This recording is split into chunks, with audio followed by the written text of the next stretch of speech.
魔法が降る散髪と出会ったエクエストリアの地でダークエネルギーの危機疑念に満ちた王国ゼブラ帝国とポニー悲惨な戦争で迷信に煽られ欲望に消費されます。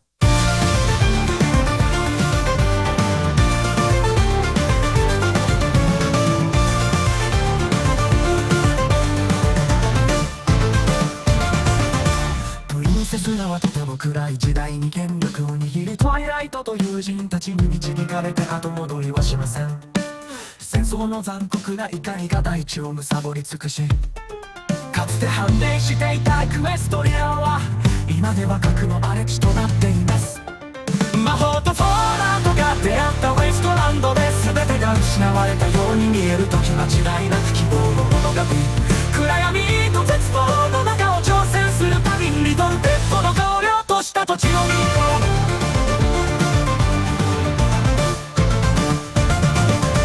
う。ミシャと呼ばれるバンカー、嵐からの避難所、戦争で引き裂かれたこの世界で活躍するユニコーン、リトルピップ、グランドペガサスエンクレイブ。彼らは空に向かって逃げます。果てしなく続く雲、かつての記憶。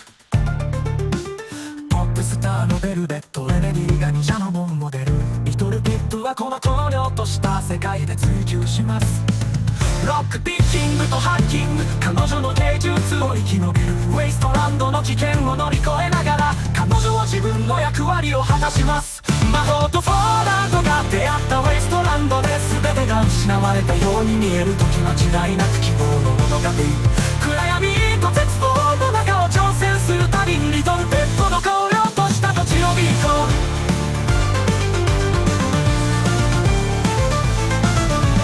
大地に刻まれた過去の傷跡、リトルピップは砂の中を進み続けます。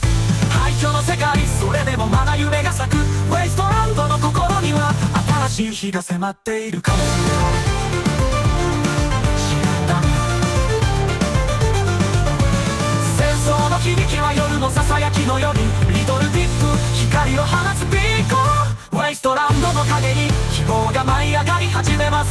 彼らを一緒に再建し、新しい扉を開きます。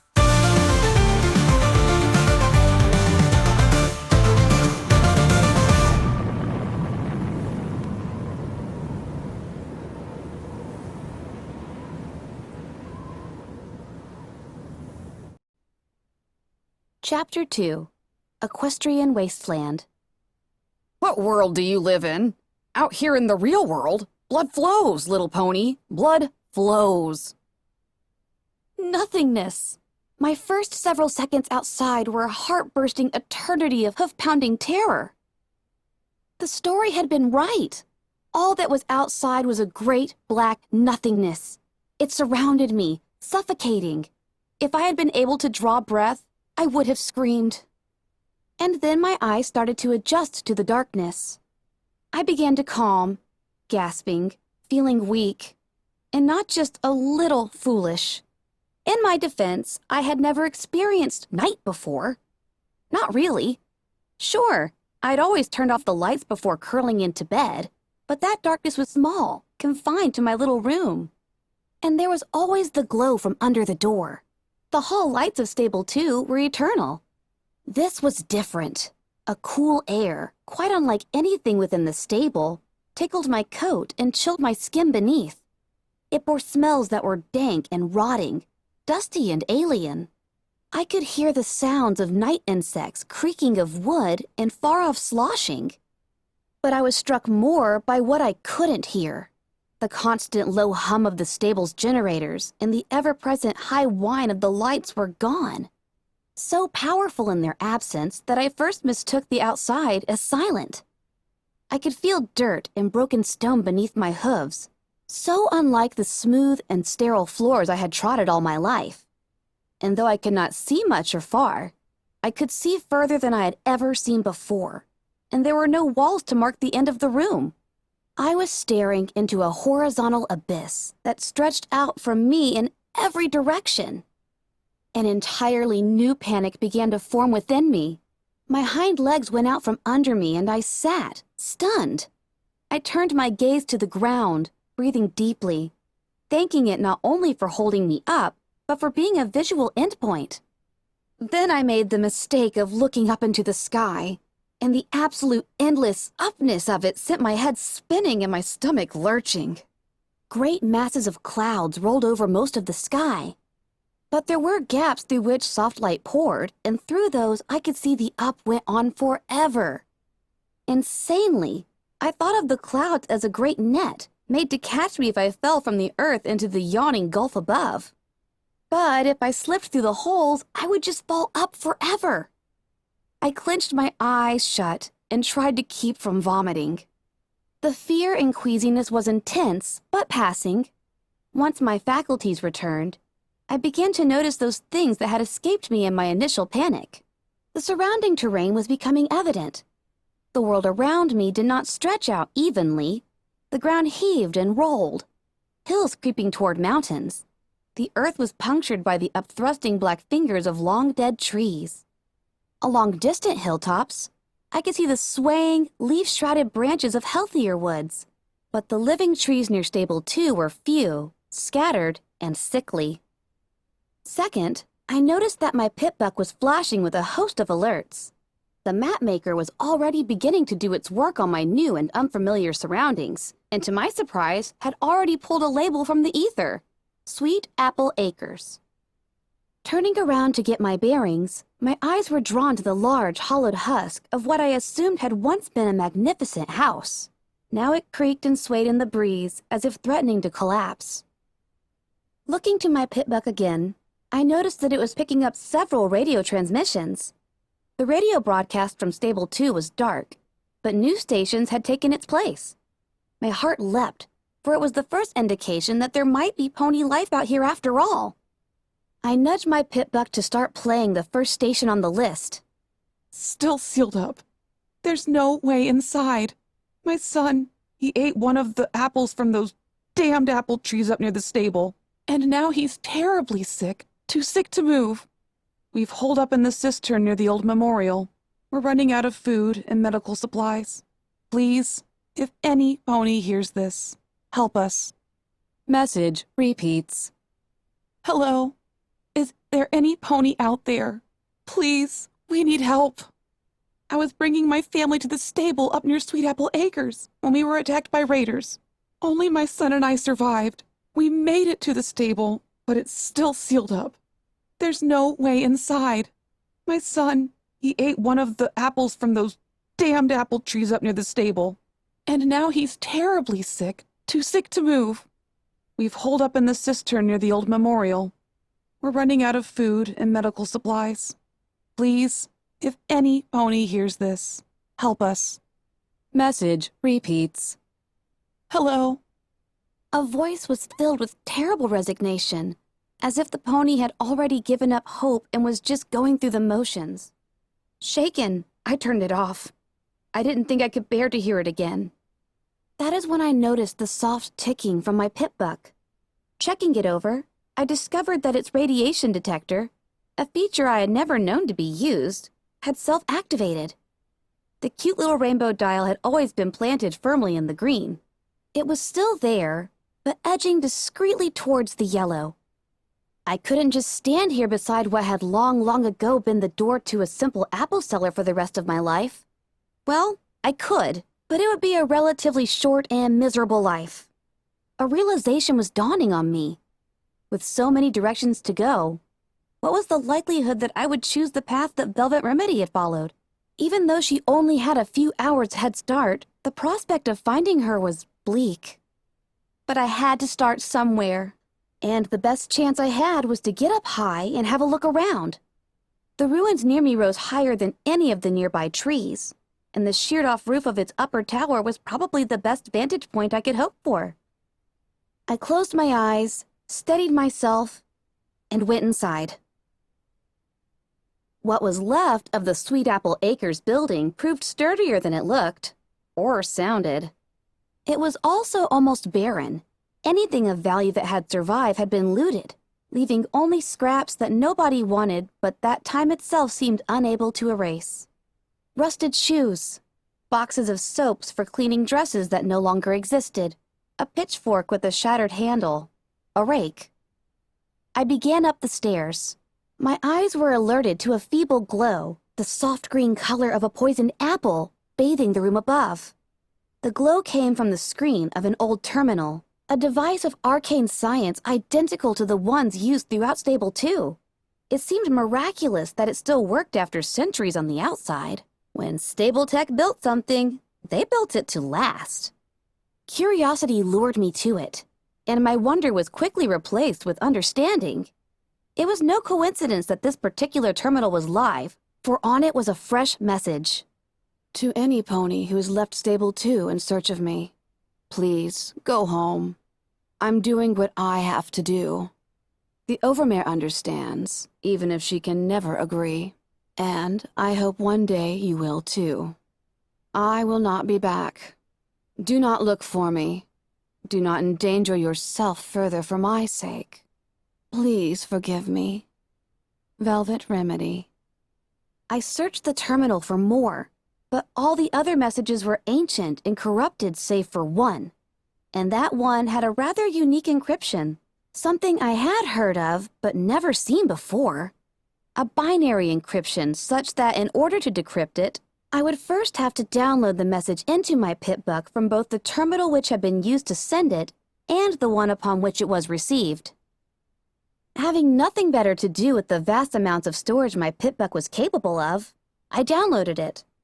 In reality, I knew that the chances that I would ever come across the companion terminal, much less that it would be functional, were overwhelmingly against me.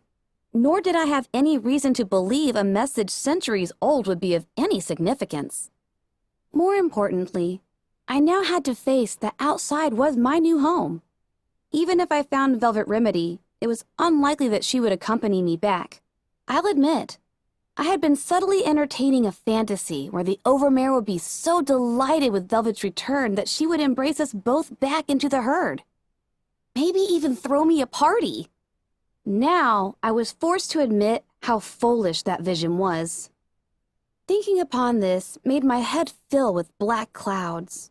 But as I reached to the top of the ruins and looked out over the wasteland, a bright light, feeble as it was, flickered in that darkness. Just as the light from the campfire, not half an hour's trot distant, poked an orange hole in the night. As I approached the circle of firelight, I knew something was off. Something about the way the dusty beige unicorn was laying on his mat of straw, legs curled up under him. Some tenseness in his body language. But it wasn't until I stepped hoof into the light and got a good look, a warm hello dying on my lips, that I saw he was gagged and caught in the glint of the flames against a few exposed links in the chains binding his hooves. Well, looky here. Walked up all nice and pleasant, didn't she?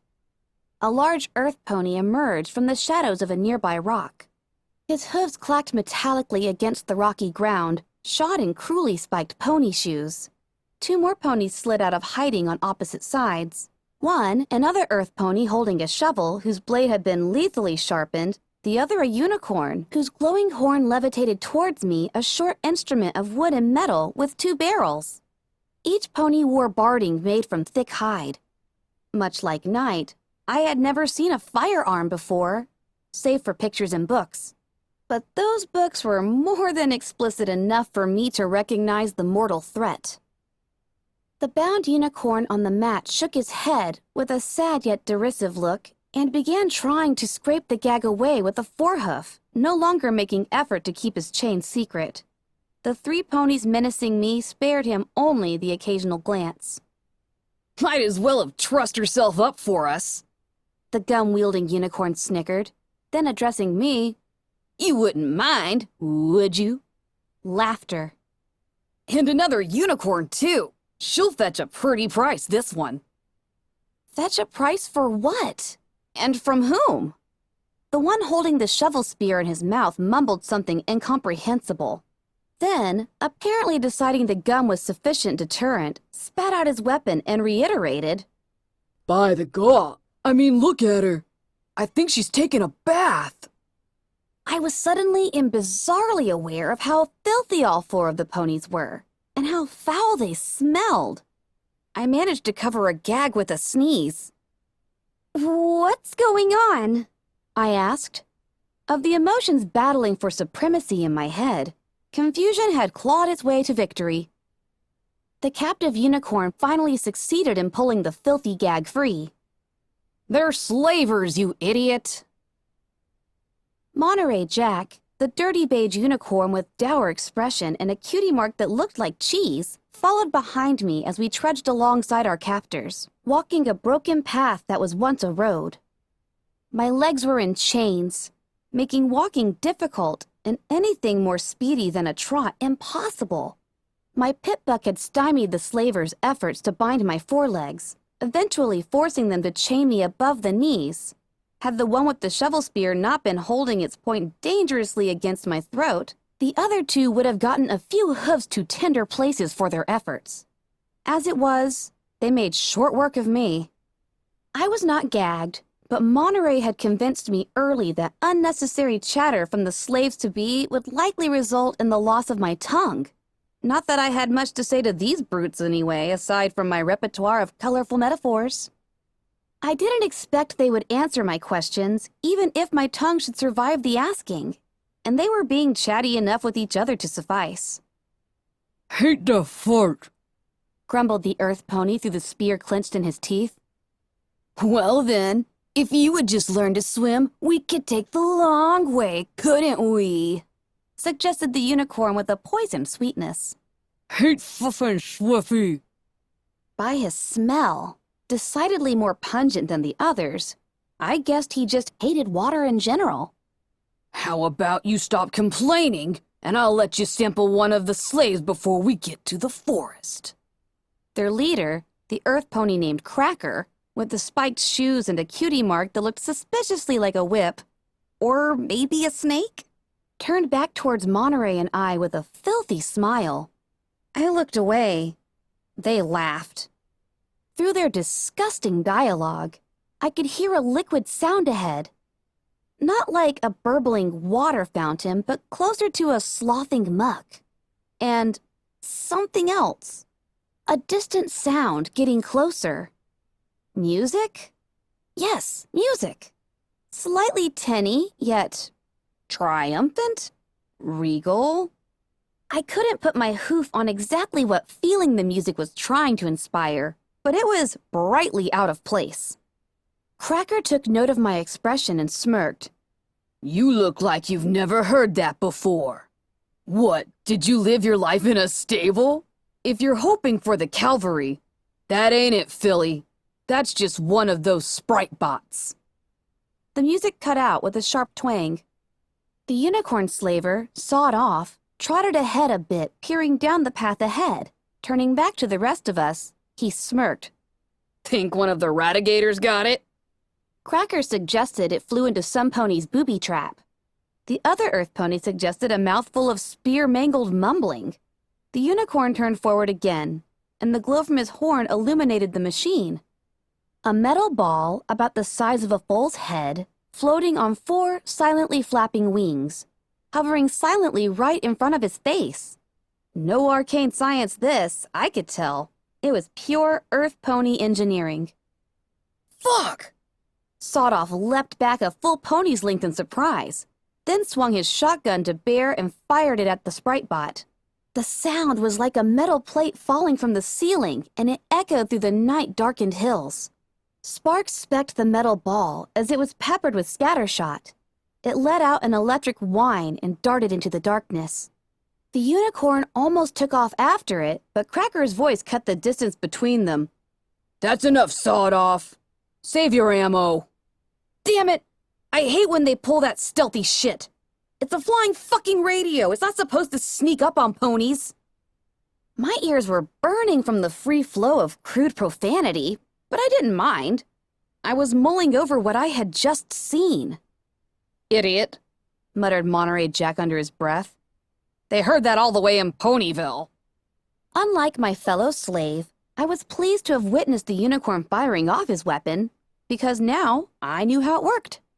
What kind of damn fool, Monterey grumbled, announces his presence this close to a raider territory? A river slithered across our path, its water slipping and oozing along its banks, half stagnant. The water lapped and sucked at the supports of a bridge, making the wet sounds I had been hearing. Beyond the bridge lurked the shattered remains of a pre-war town. The bridge was a maze of barricades. Dark shadows of ponies moved about it. Briefly, I may have made the mistake of hoping for rescue, but my eyes were drawn to the spiked poles that lined the bridge and the still rotting heads of decapitated ponies that adorned two of them. I tasted bile. The sight was horrific. KG, stay here. Cracker said, finally putting a name to the spear-wielding slaver pony. Sawed off. Let's go hear what the toll is this time. Monterey Jack lowered his head and looked balefully towards the bridge. I moved closer to him, following his example, and hoping that I positioned myself so KG couldn't see the faint glow from my horn as I slipped my screwdriver and a bobby pin from my stable utility barding. Like all of the slaver's equipment, the manacles on my legs were crude and of low quality. As Cracker and Sawed Off argued with the bridge ponies, I focused on picking the first lock. I was rewarded with a soft click as it sprung open, releasing my pitbuck foreleg. The manacle fell to the ground with a little thump. Huh? KG's ears had shot up, and now he moved around to see me. Swiftly, I cut the magic, dropping the screwdriver and bobby pin into the dirt, and hoped that in the darkness the slaver couldn't see the change in my chains.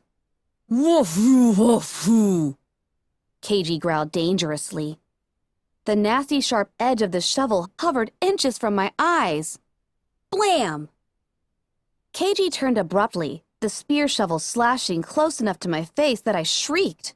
The gunshot was from the bridge. It didn't sound like Sawed-Off's shotgun. It took KG a breath to recognize that crossing the bridge had become a bloody affair. Glowering back at us, his posture threatening, he started to say something. I suspect he was warning us to stay put, but I'll never know.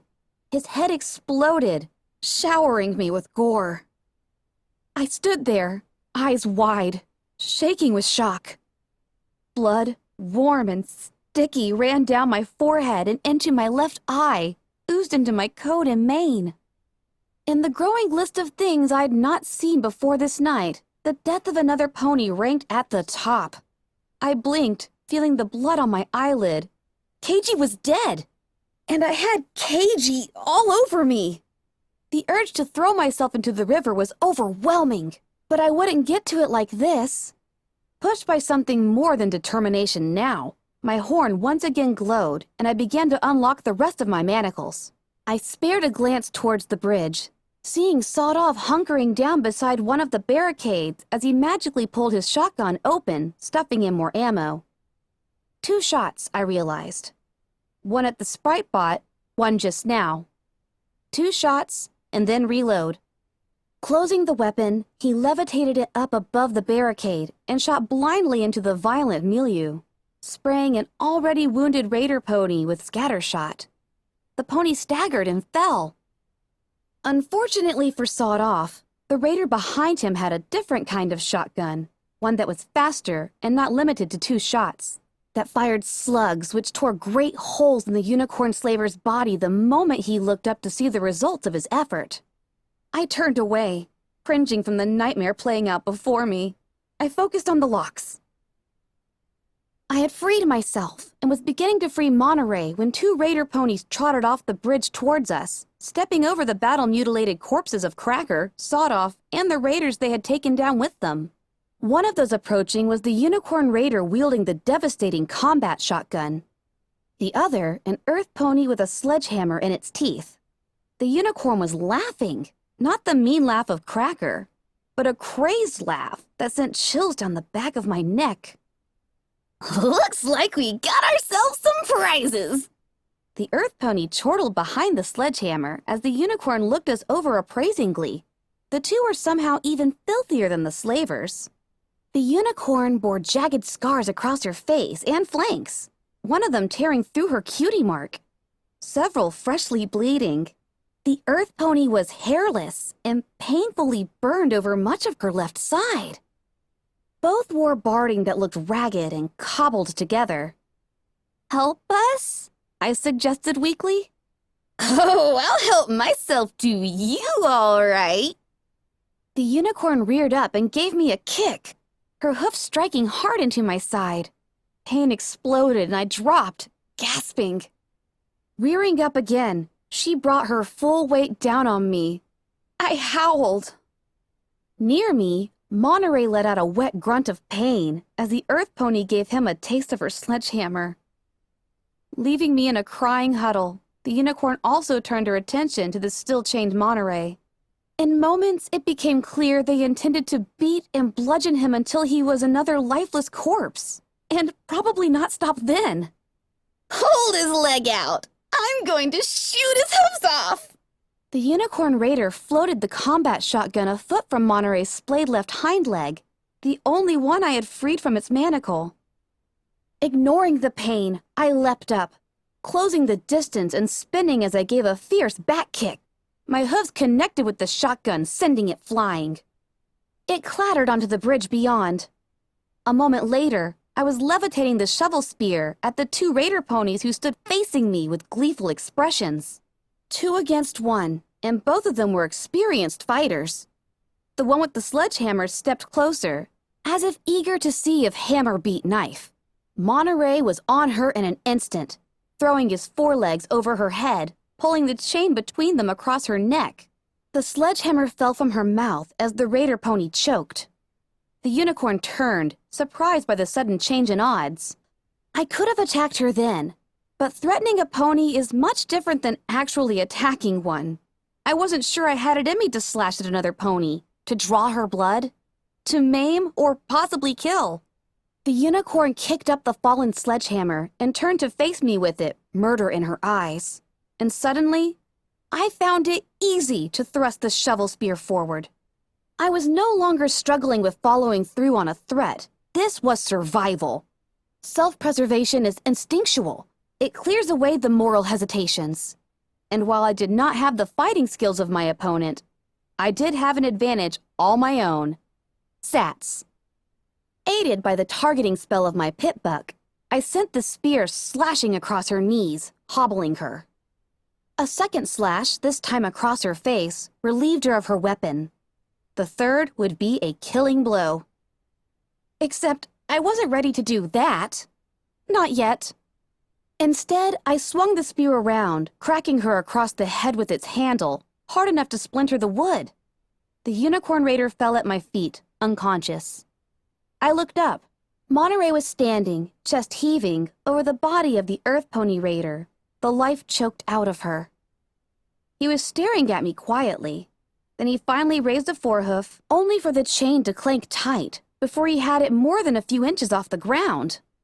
Oh! Dropping the shovel spear, I turned on the light of my pit buck and searched about for my screwdriver. I had lost the bobby pin. There was no chance of finding it in the dirt at night, but I had more. Once we were both free, Monterey limped slowly over to the bridge. A moment later, he returned, his horn glowing a gentle beige. Sawed-off shotgun followed him. Before I could react, he aimed it at the head of the unconscious unicorn raider and fired. Her blood began to seep across the ground and towards my hooves. I watched it stunned in silence as he turned and began prodding at the bodies, tugging items from them. Finally, I found my voice. "What are you doing?" He looked at me as if I was stupid. "Checking to see if they have anything valuable on them. With luck, food." I nodded, watching him move to the bodies at this end of the bridge. Looting the bodies of the dead felt wrong, but a cold, rational part of me murmured that it was a qualm I would have to get over in order to survive. And imagine how embarrassed I'd be if I starved to death out here because I'd been too shy to check a dead pony's bag for a pouch of oats or a can of old applesauce. I moved a bit further down the bridge. I looked over the body of a dead raider pony, his face bloody and torn from Cracker's pony shoes. I started to go through the pockets of his barding, but my stomach rebelled, and I flung myself to the railing, heaving my lunch into the foul river below. A large break in the clouds brought a soft and silvery light to everything, and I could see my reflection in the water, still covered in Keiji's drying blood. Then I saw a sawed-off shotgun hovering in the air behind my head. I'll be taking what you have too, Monterey Jack informed me in a bored drawl. What? I turned slowly to see him standing on the bridge, bathed in moonlight, his horn glowing a soft beige light. The shotgun floated between us, pointed at me. But I just saved you! Yeah, and for that I'm not going to kill you. His eyes narrowed. Unless, of course, you do something stupid right now. But I just saved you! Aren't you top of your class? He said snidely. We should work together. Travel together. Monterey snorted. And split our limited provisions? Go to sleep with one eye open each night, hoping to catch you when you try and stab me in the back? No thanks. My righteous disbelief stopped short of denial. Suddenly, I was so very weary. Nodding, I lowered my head and let my 2 canteens slip free. I then backed up so he could approach them. I turned my head to start unclasping my saddlebags. I saw it on the bridge just beyond my tail. Turning back to Monterey, my own horn was glowing, and the combat shotgun whipped into the air.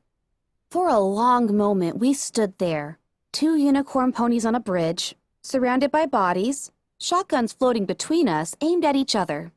Moonlight shone down on us from the break in the clouds. Monterey Jack broke the silence. You're not going to use that. I saw you spare that raider. If you couldn't kill a pony like that, you don't have it in you to kill me. I narrowed my eyes. I'm a quick study. He huffed, but didn't move. Do you even know how to use that thing? I forced a smile across my face. Do you know that you only have 1 shot left?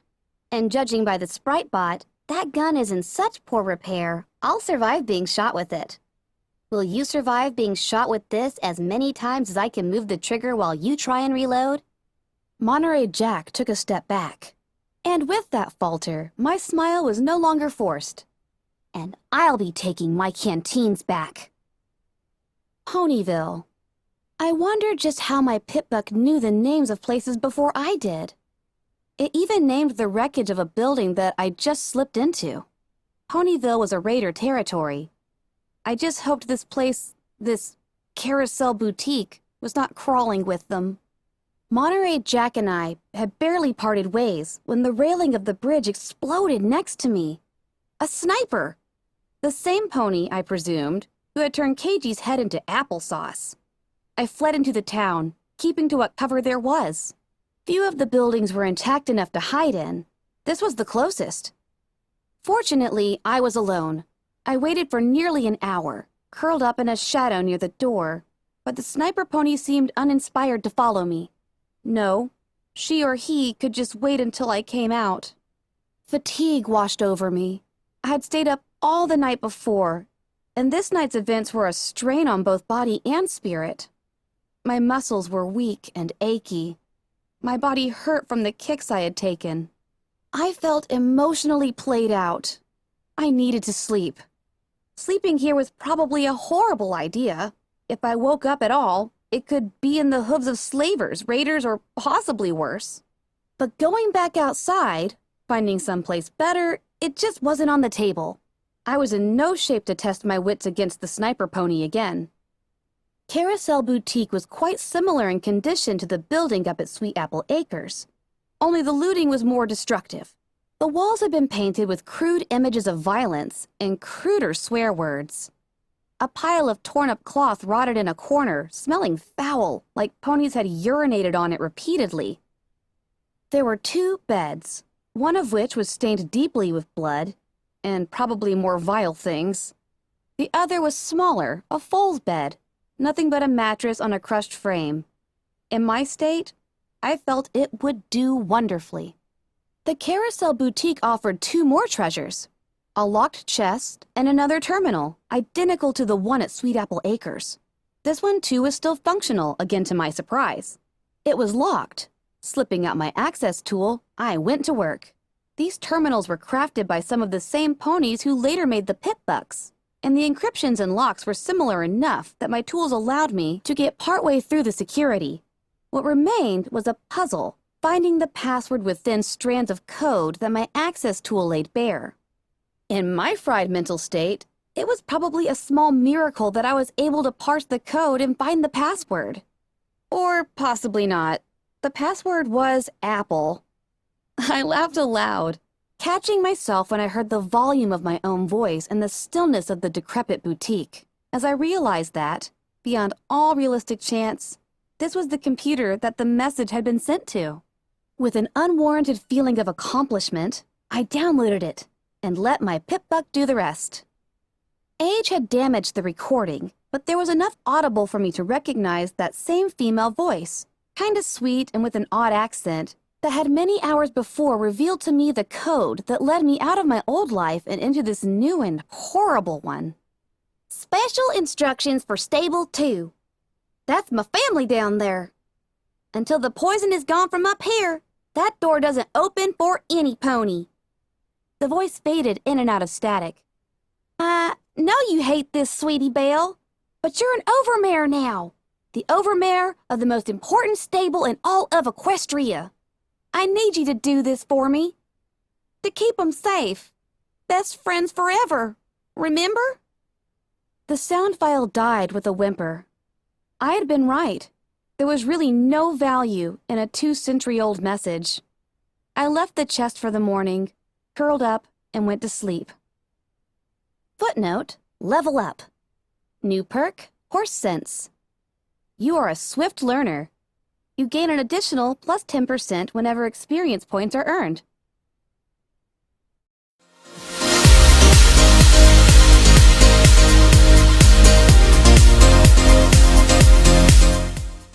That's all, Zipsters! Like and subscribe.